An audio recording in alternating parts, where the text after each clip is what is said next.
कभी ना कभी वो रिश्ते काम जरूर आएंगे। बिगाड़िए मत, कभी ना कभी काम आएंगे। पड़े रहने दीजिए, तोड़िए मत, काम आएंगे। इसलिए रिश्ते बनाने के, दोस्ती करने के बहुत फायदे हैं, दुश्मनी करने का एक भी फायदा नहीं। एक भी फायदा हो तो मुझे बता दो। मैं आपसे दोस्ती करूंगा, कभी आपके शहर से गुजरा तो मुझे आपके घर में गिलास भर पानी मिल जाएगा, 2 रोटियां मिल जाएंगी, रात के रहने की व्यवस्था आप करवा देंगे यदि दोस्ती है तो। और दुश्मनी है तो मुझे तो पानी भी नसीब नहीं होगा। इसलिए दोस्ती करिए, दुश्मनी व्यवहार बनाइए, बिगाड़िए मत। ये सबके लिए है, पति के लिए, पत्नी के लिए, सास के लिए, ससुर के लिए, पर समझते नहीं लोग। एक सास मेरे पास आई अभी कुछ दिन पहले, बोली महाराज मेरी बहू मुझे बहुत गालियां देती है, मेरा बेटा भी बहुत गालियां देता है। मैंने कहा क्यों गालियां देता है? रोने लगी, महाराज मेरी गलती है, मुझे आज पता चल गया मेरी गलती है। मैंने कहा क्या गलती की आपने? बोले जब मेरे पति थे, मेरे पति के पास पैसा था, हम दोनों पति पत्नी आनंद से रहते थे।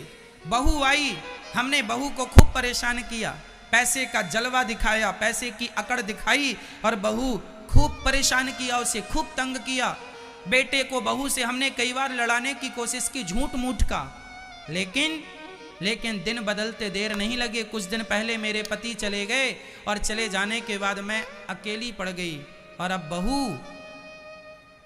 जितना अत्याचार मैंने उससे किया था उसके साथ एक एक का बदला ले रही है। मैं रो रही हूं पर मुझे पता है कि ये मेरे ही कर्मों का दंड है। सच्ची बता रहा हूं, बिल्कुल सच्ची घटना है। मिला दूं आप कहो तो सास से मैं। इसलिए हम आपसे कहा करते हैं कि रिश्ते बिगाड़ने से कोई फायदा नहीं, गलत व्यवहार करने से कोई फायदा नहीं है। अच्छा व्यवहार कीजिए। आज आपका वक्त है, लेकिन याद रखिएगा ये वक्त सदैव नहीं रहता। समय सबका सदा एक सा नहीं रहता। दिन तो अर्जुन, युधिष्ठिर, इन लोगों के भी दिन बदले हैं, दिन तो रावण के भी बदले हैं, दिन तो भगवान राम के भी बदले हैं। धरती में आने वाला एक व्यक्ति बता दो जिनके दिन ना बदले हो। इसलिए मैया ये चमक सदा नहीं रहेगी, ये ठाट वाट सदा नहीं रहेगा, ये जय जयकार, ये इज्जत, ये सम्मान सदा नहीं रहेगी। जब तक परमात्मा चाह रहे हैं तब तक सब कुछ है, वो नहीं चाहेंगे कुछ नहीं रहेगा। राज राजे रहे ना वो रानी रही, ना बुढ़ापा रहा ना जवानी रही, वस्तु हर एक आनी व जानी रही, अंत में लखपति को ना धेला जुड़ा, हंस जब भी उड़ा तो अकेला उड़ा। कुछ नहीं बचा इस धरती में। तुम्हारा बचा क्या? कल मैया आप जब जवान थी तब आप 5 रोटियां 10 रोटियां दिन में खा लिया करती थी, दिन भर काम करती थी, दौड़ती थी, फिर भी थकती नहीं थी। और आज 4 सीढ़ियां चढ़ लेती हो तो सांस भरने लगती है। वो भी तुम्हारा ही वक्त था, ये भी तुम्हारा ही वक्त है। देख लो ना, ये है समय। देखा आपने, है ना? कई लोग बड़ी अकड़ रखते हैं, बड़ा अहंकार करते हैं, मैं ये मैं वो। मुझे पता है ये अकड़ थोड़े दिन की है। 2021 में अकड़ लोगे, 2030 में अकड़ लोगे, 2035 में अकड़ लोगे, 40 आते आते ढलने लग जाओगे। 12 बजे सूर्य भगवान गर्म होते हैं, 1 बजे भी गर्म होते हैं, 2 बजे भी गर्म होते हैं, 3 बजते ही जरा सूर्य भगवान की गर्मी भी ठंडी होने लगती है। जब अकड़ सूर्य भगवान की नहीं चली तो गर्मी तुम्हारी और हमारी क्या चलेगी? अकड़ तुम्हारी और हमारी चलेगी? चढ़ता सूरज धीरे धीरे ढलता है, ढल जाएगा। यदि सूर्य ढल गया तो तुम्हारा वक्त भी ढल जाएगा, तुम्हारा लड़कपन भी ढल जाता है, तुम्हारी जवानी भी ढल जाती है और तुम्हारा बुढ़ापा भी ढल जाता है। समय तो आता है जाता है। इसलिए कहता हूं कि हर समय मुस्कुराइए और समय अच्छा हो या बुरा हो सबसे व्यवहार अच्छे रखिए। कोई बात नहीं साहब, आज हमारा समय बुरा है पर फिर भी हम तुमसे राम राम करेंगे, और समय अच्छा हो जाए फिर भी हम तुमसे राम राम करेंगे, और फिर भी हम तुमसे वही बातें करेंगे, वही मोहब्बत से रहेंगे। ऐसा नहीं कि पैसा नहीं था तो हम आपके पास आकर बैठते थे और पैसा हो जाए तो हम आपकी तरफ देखें भी ना। इसलिए समय बदलता है, ये सत्य है, लेकिन तुम ना बदल जाना। तुम जिस दिन बदल गए तुम्हारा समय उसी दिन बदल जाएगा। इसलिए हर हाल में प्रसन्न रहा करो और भगवान का धन्यवाद दिया करो। अकड़ किसकी रही है कि तुम्हारी और हमारी रहेगी, जवानी किसकी रही है कि तुम्हारी और हमारी रहेगी, पैसा किसका रहा है कि तुम्हारा और हमारा रहेगा। बताओ, जो कल तक बड़े करोड़पति अरबपति हुआ करते थे आज लाले पड़े हैं कि नहीं? हाँ या ना? और जिनके पास कुछ नहीं था आज वो रईस हो गए। ये समय ने परिकरवट ऐसी ली, उल्टा हो गया। जिनके पास सब कुछ था आज उनके पास कुछ नहीं है, और जिनके पास कुछ नहीं था आज उनके पास। ये प्रकृति है, पृथ्वी गोल है, बस ये समझो। सबको अवसर मिलेगा, सबको मौका मिलेगा। सब्र रखो, परमात्मा में विश्वास रखो, आएगा तुम्हारा वक्त भी आएगा। धैर्य रखो।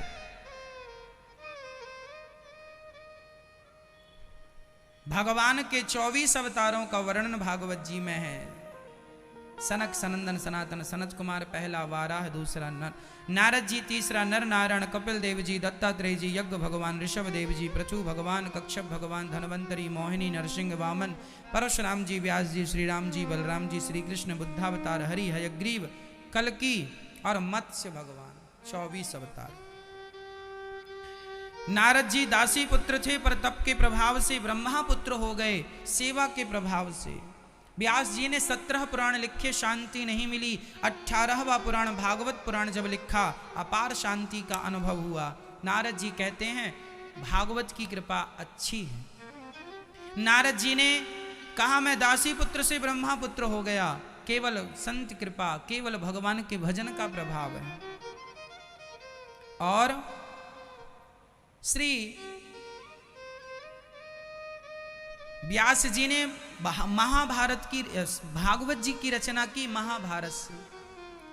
अब मैं महाभारत का इतिहास आपको सुनाता हूं, ध्यान से सुनिएगा। कुछ सीखने लायक, कुछ समझने लायक तथ्य आपके सामने सब्जेक्ट होंगे। अच्छा मुझे बताओ कि महाभारत किसकी गलती से हुआ? क्या महाभारत को रोका जा सकता था? हाँ या ना? यदि रोका जा सकता था तो कौन रोक सकता था? कैसे रुक सकता था? और महाभारत क्यों हुआ? कौन रोक सकता था? और किसके कारण महाभारत हुआ? इन सभी प्रश्नों का उत्तर, महाभारत रुक जाता यदि पितामह भीष्म चाहते तो। क्या चाहते? ये बताओ, आपका बेटा गलती करता है तो थप्पड़ जमाते हो कि नहीं? बाप जमाए या दादाजी जमाए? हमारे दादाजी तो हमें मार दिया करते थे कई बार हम गलतियां किया करते थे। तो एक बार हमें याद है, हम दादाजी के संग गैया चराने जा रहे थे, बहुत छोटे से थे। अचानक ओला गिरने लगा तो हम ओले पकड़ पकड़ के खाने लगे, समेटने लगे और भगवान से कह, हो भगवान और ओले गिराओ और ओले गिराओ। हमारे दादाजी गुस्सा हो गए। गाय चराने के लिए लाठी ले रखी थी, मेरी तरफ दौड़े में भागा। क्या हुआ? अरे ऐसा कहता और ओले गिरे, ऐसा नहीं कहना चाहिए। हमने कहा क्यों? अरे बोले ये फसल बर्बाद कर देता है। हमने कहा अच्छा, हमें पता ही नहीं था, हमें तो लगा कि गिर रहे हैं खाएंगे खूब।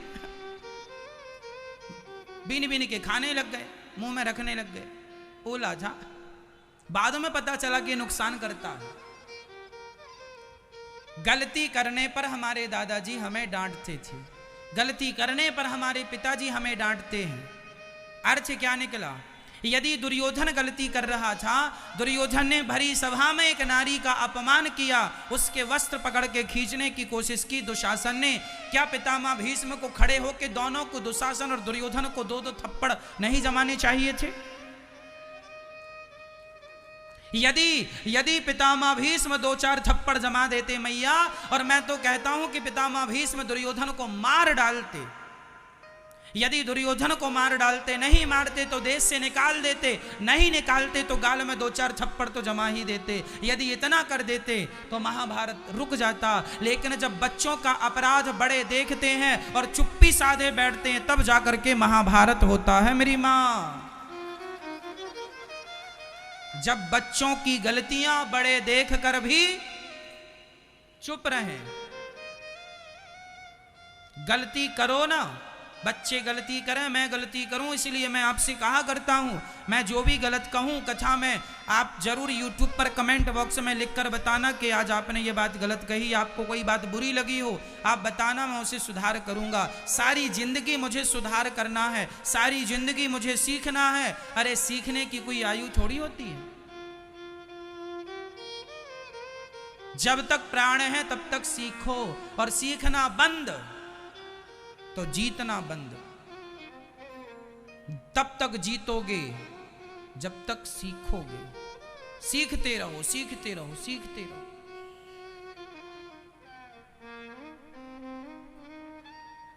खूब सीखना चाहिए।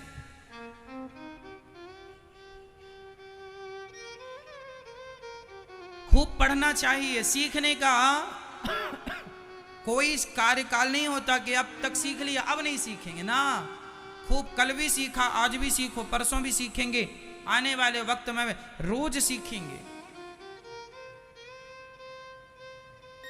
सुंदर पिचई जो गूगल के CEO हैं, उनके बारे में मैंने पढ़ा कि वो आदमी दिन रात पढ़ता था। सब्जी खरीदने जाता था तो पीछे बैठकर जाता था, या किसी भी प्रकार से सब्जी तौलने वाला सब्जी तौल रहा था, उतनी देर में वो कुछ ना कुछ खोल के पढ़ने लग जाता था। ये उसने बताया अपने इंटरव्यू में। आदमी के अंदर ना एक जुनून होता है कुछ करने का। ये गूगल का CEO जानते हैं, बहुत बड़ा योगदान है गूगल के लिए इसका। आज गूगल की पहचान यदि किसी से है तो सुंदर पिचई से है। पढ़ाई, आप अपने जीवन में यदि कुछ करना चाहते हैं तो आप अपनी सफलता के लिए अपने आप को डुबा दीजिए, डुबा दीजिए। माइक्रोसॉफ्ट के जो मालिक हैं, आज दुनिया के सबसे अमीर में उनका नाम है। माइक्रोसॉफ्ट के जो मालिक हैं, उनके बारे में मैंने पढ़ा कि वो जूता पहन के सोते थे। किसी ने कहा क्यों जी आप जूता पहन के सोते हैं?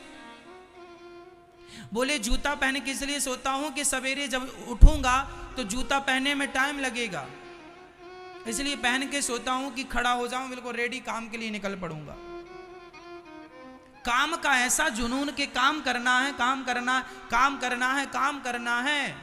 आज वह व्यक्ति दुनिया का सबसे अमीर व्यक्ति है, माइक्रोसॉफ्ट कंपनी का जो मालिक है, बिल गेट्स नाम है, बिल गेट्स। जीवन में आदमी यूं ही सफल नहीं हो जाता, उसकी सफलता के पीछे उसकी कड़ी मेहनत। यदि आप मेहनत करने को तैयार हैं तो सफलताएं आपके भी कदम चूमेंगी। नहीं करना चाहते मेहनत तो नमक रोटी तो दाल रोटी तो चल ही रही है, फिर तो चल ही रही है जो चल रहा है। बलिदान देना पड़ता है, मेहनत करनी पड़ती है।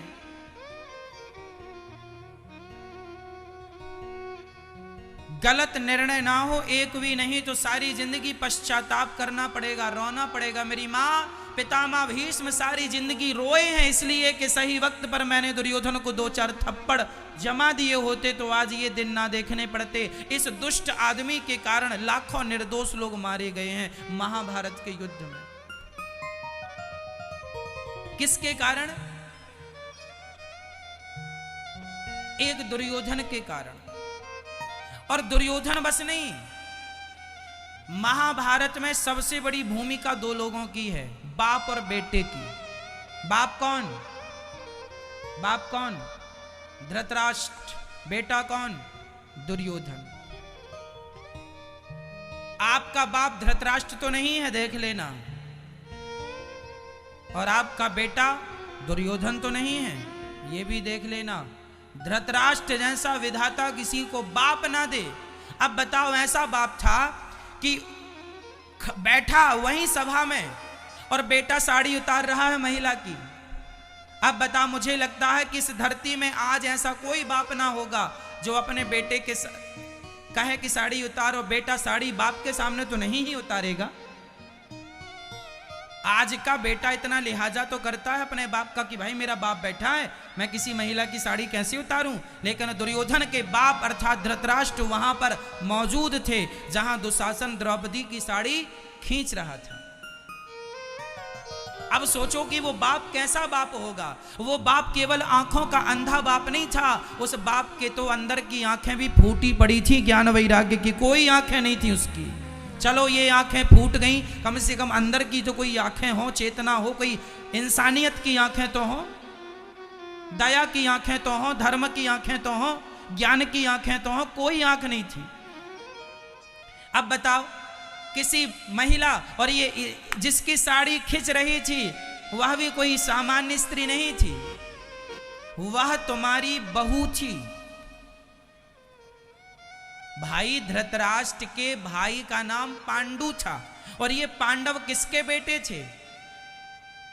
धृतराष्ट्र के भतीजे ही तो थे ये। धृतराष्ट्र के भतीजे ही तो थे ये पांडव। भाई का बेटा क्या होता है? भाई के बेटे को हम लोग क्या बोलते हैं? भतीजा बोलते हैं। ये पांडव भतीजे थे और ये भतीजा बहू थी द्रौपदी। और देखो अपनी भतीजा बहू की ये साड़ी खिंचवा रहे हैं अंधे धृतराष्ट्र जी। किससे? अपनी औलाद से। ऐसी नालायक औलाद है इनकी। और ये चुपचाप बैठे हैं, और उस समय ये राजा थे। अरे राजा तो ऐसा होता है, न्याय करता है, लेकिन इन राजा के जीवन में कभी न्याय किसी के साथ हुआ ही नहीं। सदा इन्होंने अन्याय किया। पांडवों को लाक्षागृह में बंद करके आग लगवाने की कोशिश अंधे धृतराष्ट्र की थी, दुर्योधन की थी, दुशासन की थी, शकुनी की थी, मिली भगत थी सबकी। जुआ खेलने का षड्यंत्र भी धृतराष्ट्र का, दुर्योधन का, शकुनी का था। देखो जी, ईश्वर के घर देर तो है, अंधेर नहीं है। धृतराष्ट्र और दुर्योधन ने गलत किया ना पांडवों के साथ। कब तक करोगे बच्चू? कब तक करोगे? कब तक करोगे? जब परमात्मा की लाठी चलेगी तो नानी याद आ जाएगी। सारा वंश नष्ट हो गया धृतराष्ट्र के आंखों के सामने। 100 की 100 बच्चे मर गए, एक भी जिंदा बचा हो तो बता दो।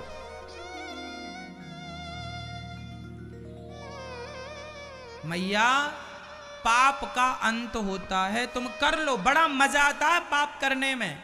लूट लो, धन लूट लो, इज्जत लूट लो। कब तक लूटोगे? कब तक अन्याय अनीति से चलोगे? कितने दिन खैर मनाओगे? परिणाम बुरा है। न्याय हुआ, सिर्फ कौरव नहीं मारे गए, कौरवों का सहयोग जिन जिन लोगों ने किया था सब मारे गए। चाहे पितामह भीष्म हो, चाहे गुरु द्रोणाचार्य हो, चाहे दानवीर कर्ण हो। ये लोग बहुत धर्मात्मा थे तीनों, लेकिन चूंकि दुर्योधन जैसे गलत आदमी के साथ खड़े थे इसलिए सब मारे गए। गलती करना भी गलत है और गलत व्यक्ति का साथ देना भी गलत। इस इतिहास से तुम्हें और हमें यह सीखना चाहिए कि बेटा गलती करे तो बाप को 2 थप्पड़ जरूर जमाना चाहिए। अंधे धृतराष्ट्र होके ना बैठ जाना। और आज अपना मुआयना कर लो, अपनी एक बार अपनी ओर देख लो कि कहीं तुम धृतराष्ट्र तो नहीं हो। तुम्हारे बच्चे गलत कर रहे हो, तुम चुपचाप बैठे हो।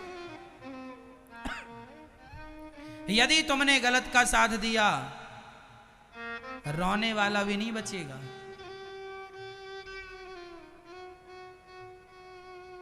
महाभारत बहुत कुछ सिखाता है। पितामह भीष्म जैसे दिग्गज गलती कर रहे हैं। सारा महाभारत समाप्त हो गया, 99 कौरव मारे गए, दुर्योधन की जंघा भीम भैया की गदा से टूट गई। जब भीम और दुर्योधन का युद्ध हो रहा था, वहां बलराम जी आए और बलराम जी ने कहा कि जंघा पर प्रहार नहीं करना चाहिए गदा का, क्योंकि यह धर्म के विरुद्ध है। युद्ध का नियम होता है कि गदा या छाती पे मारा जाए या पीठ पर मारा जाए, जंघा पर नहीं मारना चाहिए।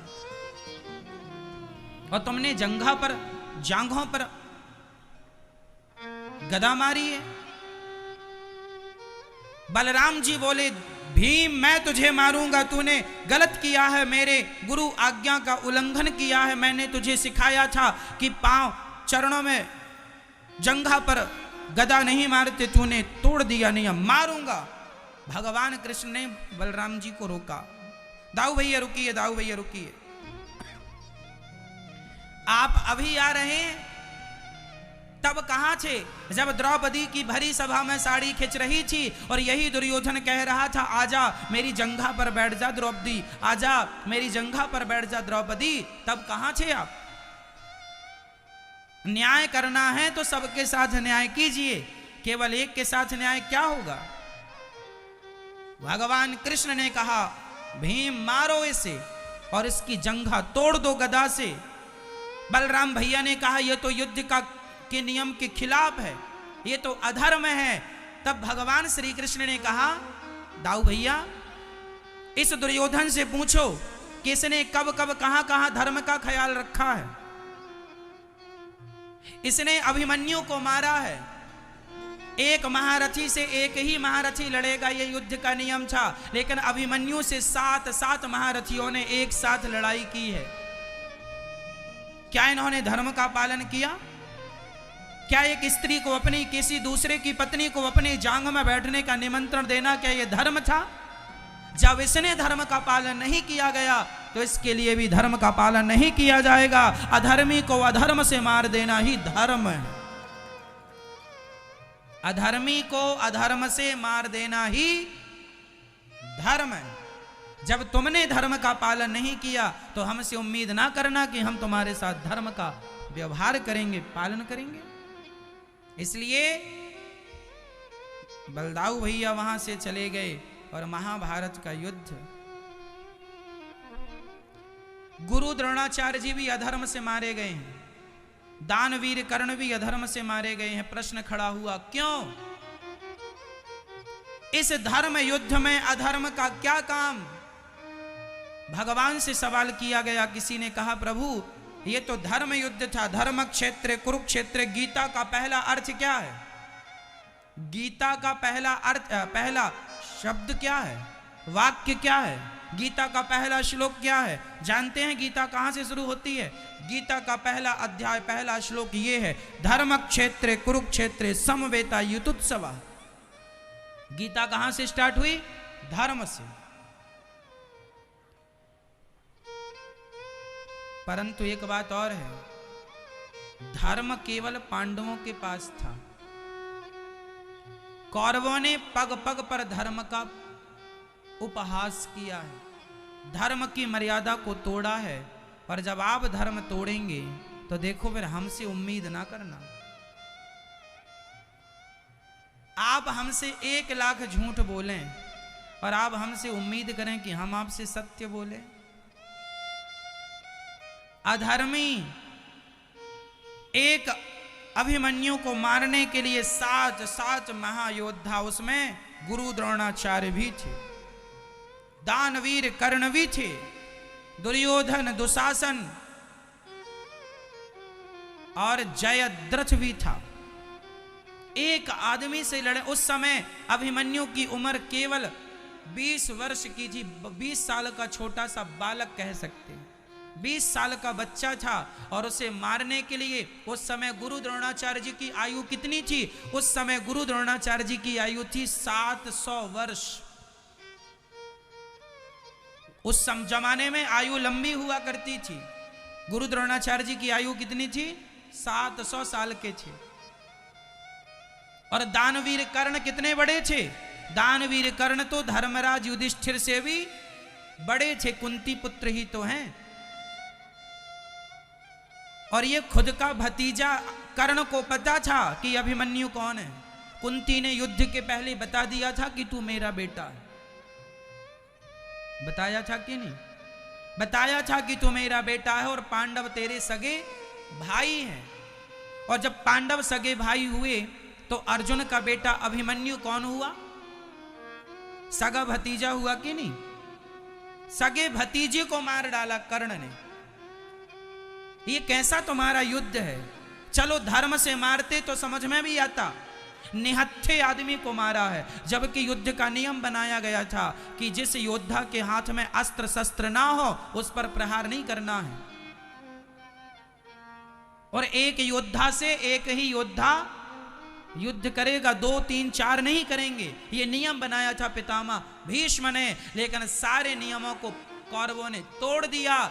जब धर्म की मर्यादा को तुम तोड़ रहे हो तो फिर हमसे उम्मीद ना करना कि हम धर्म का पालन करेंगे तुम्हारे लिए। और ये अधर्म किए थे ना जितने लोग, सब अधर्म से मारे गए हैं, सब अधर्म से मारे गए। अधर्मियों के लिए धर्म नहीं होता, धर्म उनके लिए होता है जो शुरू से अंत तक धर्म का पालन करे। अधर्मी के साथ कैसा धर्म? यह युद्ध का नियम है, यही कूटनीति है।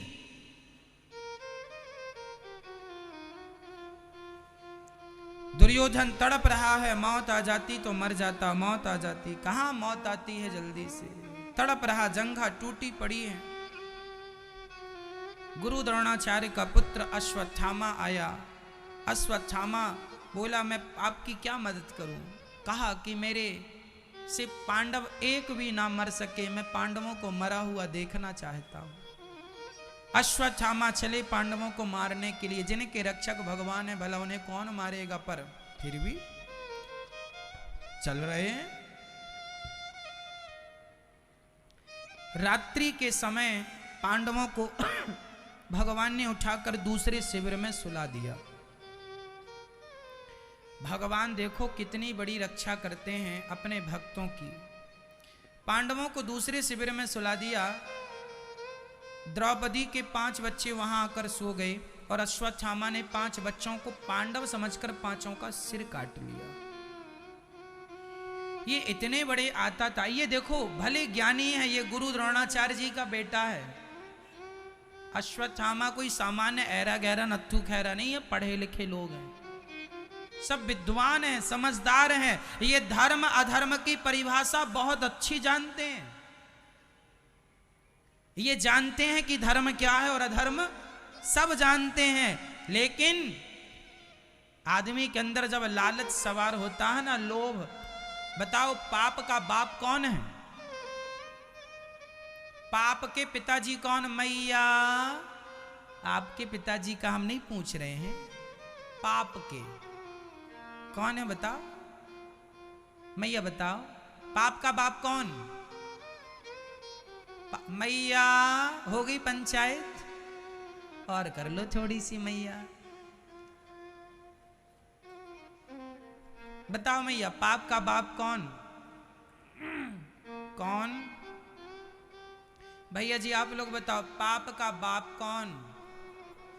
लोभ। इस दुनिया में, इस धरती पर जब से धरती बनी है तब से आज तक पाप का बाप लोभ ही रहा। इस दुनिया का हर पाप लोभ से स्टार्ट होता है। यदि आदमी के अंदर लोभ ना हो तो वो कोई पाप करेगा? विचार करो। आज जितने भी पाप हो रहे हैं, लोग मर्डर कर देते हैं, काहे के लिए? पैसा देने से मर्डर हो जाता, मतलब लोभ जुड़ा है ना, पैसे के लोभ में। झगड़ा हो गया, पति पत्नी का झगड़ा हो गया, कोई तो लोभ होगा, है ना? जहां पाप हो रहा है वहां लोभ हो। लोभ है तो झगड़ा, लोभ नहीं झगड़ा नहीं। पाप तब है जब लोभ है। इसलिए हम कहते हैं पाप को कभी ना मिटाओ, लोभ को मिटा दो। लोभ मिट गया, पाप अपने आप मिट जाएगा, क्योंकि पाप की जड़ लोभ है।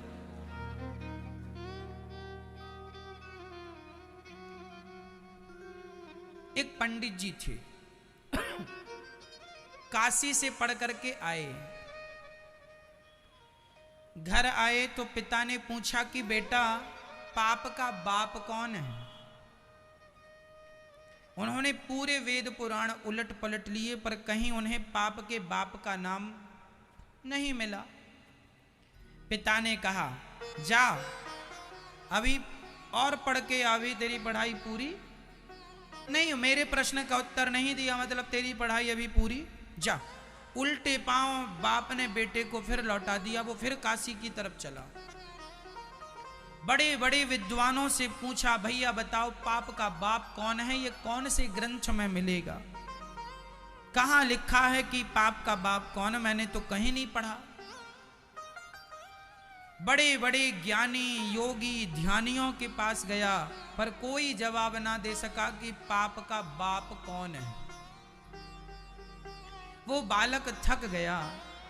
एक सुंदर सा घर था, उस दरवाजे में खड़ा होकर मांगता है पानी। भैया क्या पानी मिलेगा? तो अंदर से एक सुंदर सी महिला सज धज करके श्रृंगार करके पानी चांदी की गिलास में पानी लेकर आई। कहा लो पंडित जी पानी पी लो। पंडित जी बहुत थके थे, वह बालक थका था और पानी गट गट गट गट करके पी लिया। और जब पानी पिया तो पूछा कि ये घर किसका है? तो उसने कहा ये घर वैश्या का है,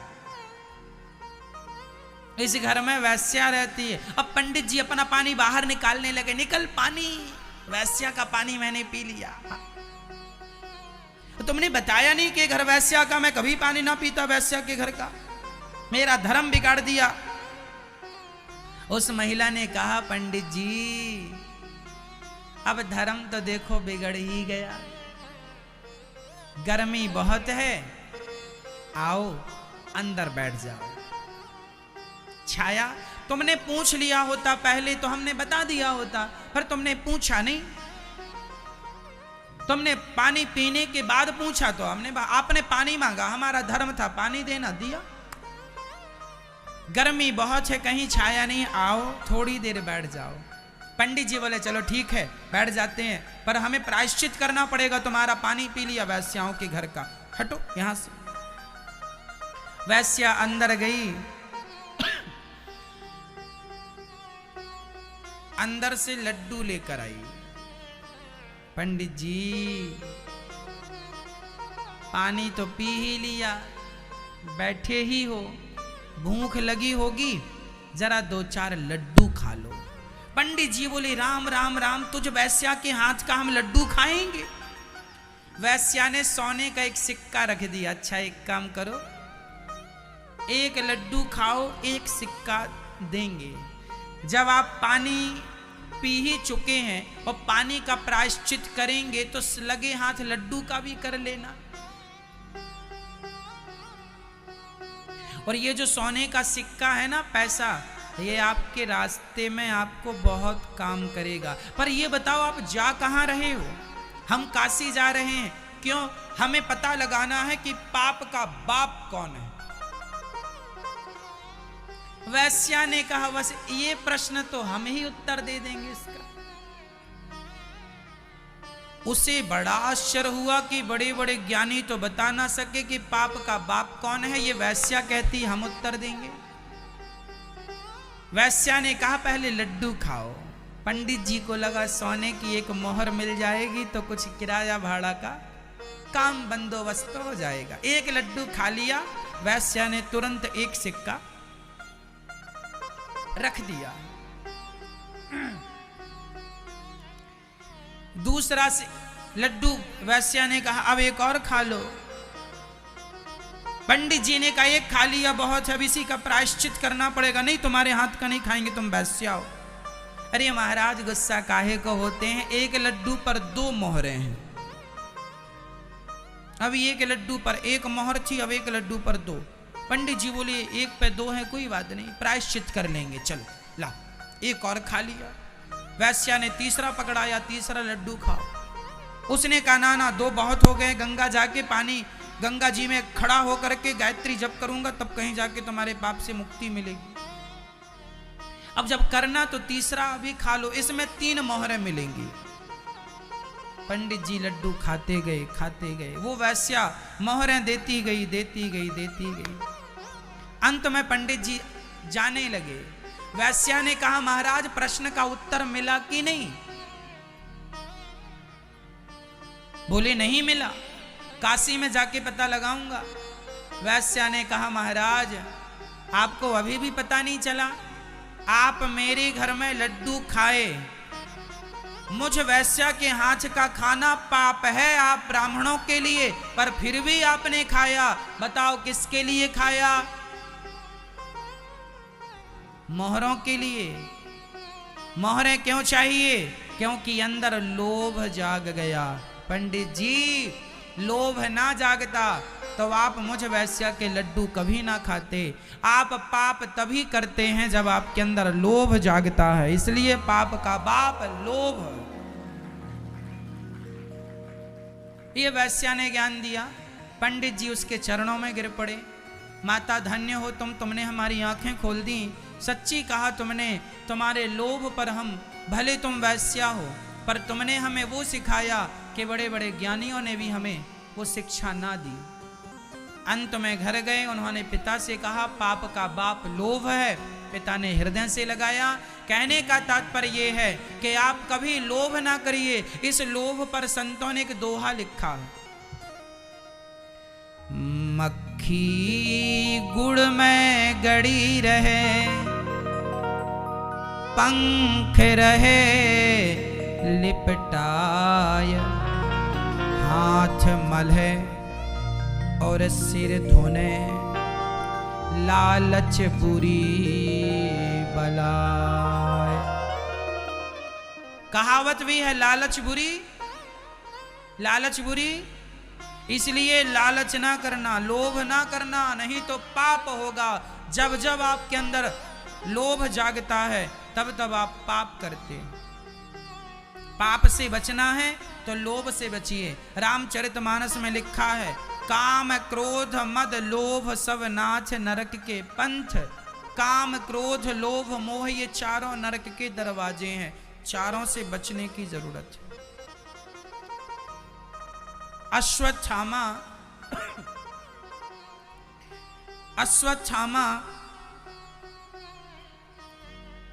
5 बच्चों को मार के चले। दुर्योधन ने देखा कि पांडव नहीं पुत्र हैं, दुर्योधन तो मर गया। अर्जुन ने जाकर अश्वत्थामा को पकड़ना चाहा, ब्रह्मास्त्र चला दिया।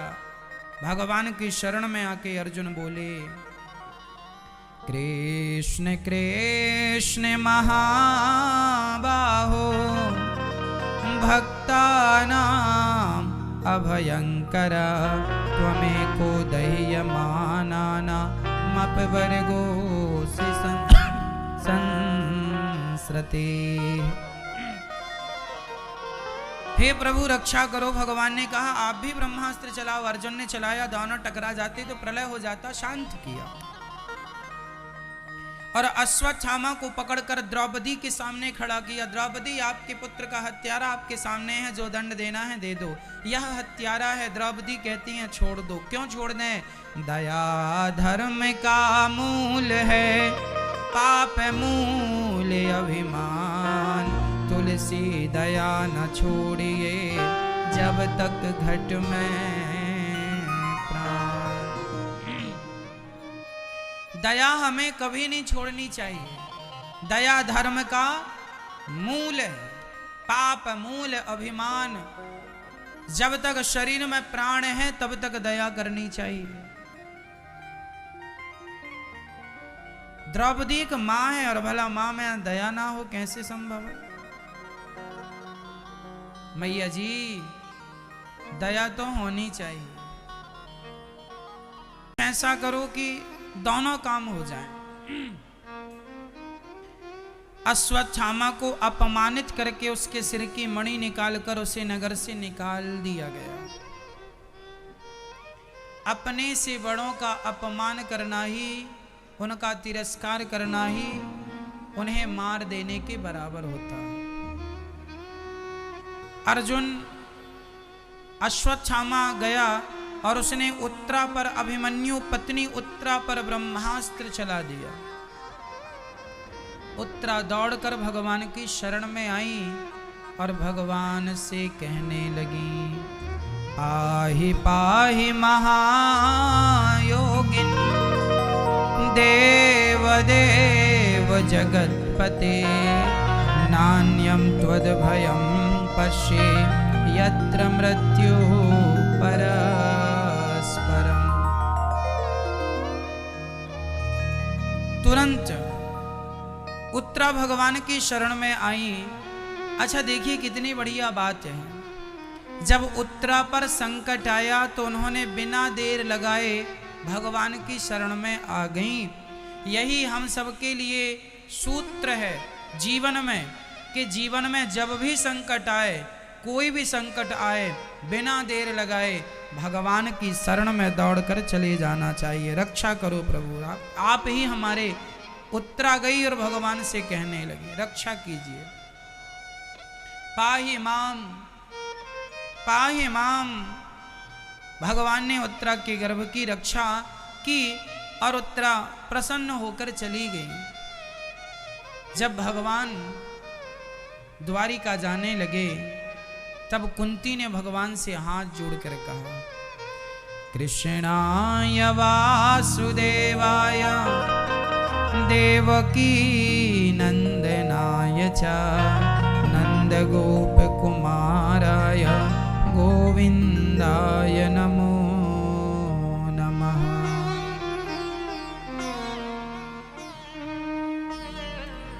तुरंत हाथ जोड़कर माता कुंती ने कहा, हे प्रभु मैं आपसे कुछ मांगना चाहती हूँ। हे कृष्ण वसुदेव देवकी पुत्र, हे यशोदानंद पुत्र, बताओ क्या आप मुझे दोगे? भगवान बोली, बुआ मांगो तो सही। आज कुंती बुआ ने भगवान से वह मांगा है जो हम सभी को सबक है, शिक्षा है। कुंती बुआ बोली, गोविंद आपने हमें इतना सुख दे दिया है, इतना सुख दे दिया है कि हम उस सुख को पाते ही हम आपको भूल चुके हैं, आपको हम भूल गए हैं। कुछ ऐसी कृपा करो नाथ कि बस आपका स्मरण होता रहे। हे नाथ मैं आपको कभी भूलूं नहीं। भगवान का विस्मरण ही सबसे बड़ा दुख है और भगवान का स्मरण ही सबसे बड़ा सुख है। इसलिए सुखी होना है तो भगवान का स्मरण। जीव तभी दुखी होता है जब वह भगवान को भूल जाता है। सुंदर कांड की एक चौपाई है, जानत हूँ अस स्वामी बिसारी, फिर हित काहे ना होहि दुखारी। भगवान को याद करना, भगवान का स्मरण करना सबसे बड़ा सुख है और भगवान को भूल जाना सबसे बड़ा। कुंती बुआ ने कहा, हमें ऐसी कृपा करो, हमें विपत्ति विपदः सन्तु नः शश्वत तत्र तत्र जगद्गुरो भवतो दर्शनं यत् स्यात् अपुनर्भव दर्शनम। माता कुंती ने कहा, हे श्याम सुंदर ऐसी कृपा करो कि आपका स्मरण होता रहे, हमें विपत्ति दे दो। कन्हैया बोले, माँ जब से होश संभाला है आपने सिवाय दुख के कुछ नहीं पाया, पर अब सुख के समय पे भी दुख मांगती हो। कुंती बुआ ने कहा, कन्हैया जब जब जीवन में दुख आए हैं तब तब दुख से बचाने आप आए हैं और इसी बहाने बार बार मुझे आपका दर्शन करने का अवसर मिला है। और जब से सुख आया है आप एक बार नहीं आए। ऐसे सुख का क्या करूं जिस सुख में भगवान का दर्शन ना हो। ऐसे सुख पर पत्थर पड़े जो कृष्ण हृदय से जाए, बलिहारी व दुख की जो पल पल नाम जपाए। क्या करूंगा ऐसे, क्या करूंगी ऐसे सुख का। हे नाथ, हे गोविंद, हमें सुख नहीं चाहिए, हमें दुख चाहिए। ऐसा दुख जो कम से कम आपका स्मरण कराता रहे, आपकी याद दिलाता रहे। कुंती बुआ अंत में भगवान से कहती हैं, दुख भगवान ने कहा मां मैं सब दे सकता हूं, दुख नहीं दे सकता। भगवान अपने भक्तों को दुख कभी नहीं देते। मैया जी ये बताओ, क्या भगवान कभी अपने भक्तों को दुख देते हैं? मैया देते हैं दुख? नहीं। तो फिर आपको जो दुख देता है वो कौन देता है? दुख कौन देता है? हमारे अपने बुरे कर्म हमें दुख देते हैं। राम न मारे काहू को, पापी नैया राम। आप से मर जाते हैं कर कर खोटे काम। को ना काहू को सुख दुख कर दाता। निज कृत्य कर्म भोग सब। कोई किसी को सुख नहीं देता, कोई किसी को दुख नहीं देता। हर व्यक्ति अपने कर्मों के अधीन है और वह सुख या दुख भोगता है। समझ में आ रहा है? इसलिए कोई नहीं दे रहा है किसी को सुख दुख। भगवान किसी को दुख नहीं देते। आदमी अपने कर्मों से दुख पाता है, भगवान तो उसका दुख कृपा से कम करते हैं। भगवान ने कहा मां मैं दुख नहीं दूंगा। तब कुंती बुआ ने दूसरी चीज मांगी, हे नाथ फिर ऐसी कृपा करो कि मैं आपको कभी भूलूं नहीं। बोलो हे नाथ मैं आपको कभी भूलूं नहीं। हे नाथ मैं आपको कभी भूलूं नहीं। हे पतित पावन, हे करुणा निधान। मैया थोड़ा जोर से बोलो मेरी माँ। बोलो हे करुणा निधान, हे पतित पावन, हे दीनानाथ, हे भक्त वत्सल, हे कृपा सिंधु, हे ईश्वर, हे परमात्मा, हे प्रभु मैं आपको कभी भूलूं नहीं। हे बिहारी जी, हे जगन्नाथ जी, हे द्वारिकाधीश जी, हे सांवरिया सेठ जी, हे प्रभु, हे ठाकुर जी, हे बद्रीनाथ जी, हे सांवरिया सेठ जी, हे विठलनाथ जी, हे राधा रमण जी मैं आपको कभी भूलूं नहीं। कभी ना भूलूं भगवान को। इसके बाद भगवान ने कुंती मां पर कृपा की। अब भीष्म पितामह बाणों की सैया पर लेटे हुए थे। पांचों पांडव पहुंच गए। पितामह भीष्म से कहा भगवान ने कुछ उपदेश करो इन लोगों को।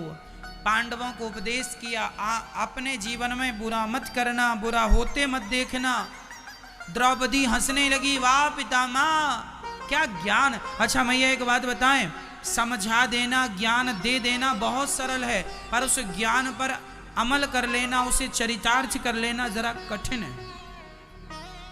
द्रौपदी हंसने लगी, पितामह कह रहे हो कि बुरा मत देखना, बुरा मत सुनना, पर उस सभा में सबसे आगे आप बैठे थे जब मेरा चीर खिंच रहा था। यदि मेरा चीर खिंचना गलत था तो आप आवाज क्यों नहीं लगाए? आप आज कह रहे हैं कि बुरा मत देखो, बुरा मत, सहयोग बुरे लोगों का ना करो, तो आपने क्यों साथ दिया?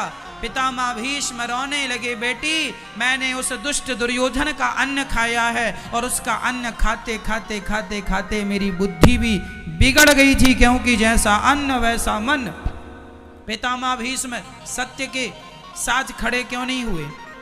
बुराई के खिलाफ आवाज क्यों नहीं उठाए? जानते हैं